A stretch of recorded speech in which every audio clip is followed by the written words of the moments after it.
We're going to be rolling in steel, but it's going to be, good pun there, but it's going to be steel and aluminum made with American hands by American men and women at good wages. That'll provide solid tax base to communities like in Appalachia that have been ravaged by the forces of globalization. So this is all good.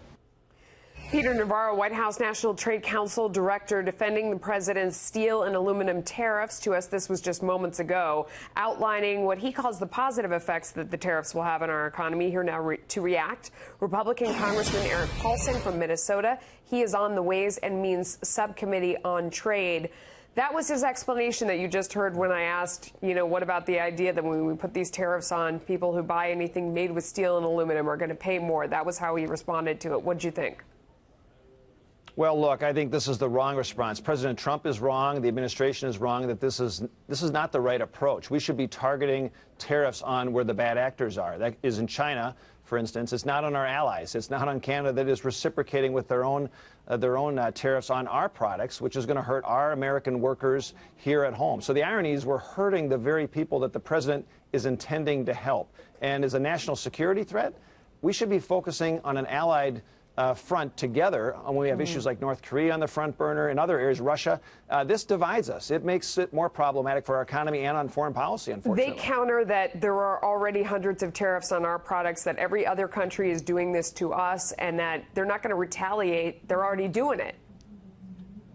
Well, look, Canada and Mexico are not doing it. We have NAFTA in place and a renegotiated NAFTA being modernized as we speak. We can have a new agreement that deals with some of those issues moving forward, but to put this in their face and then have retaliatory measures on a trade war, that's going to hurt our consumers and also hurt a lot of American manufacturers that depend on the supply of steel. So the irony is that it will raise the price of American steel. That's not good for our workers and projects here at home.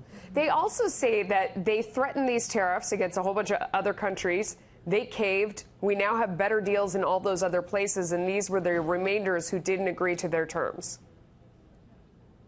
Well, these trade negotiations are ongoing, and it doesn't make sense, again, for the EU or for Canada or for Mexico, our allies, to impose these types of tariffs, broad-based tariffs that will blow back on us and backfire and hurt our own economy.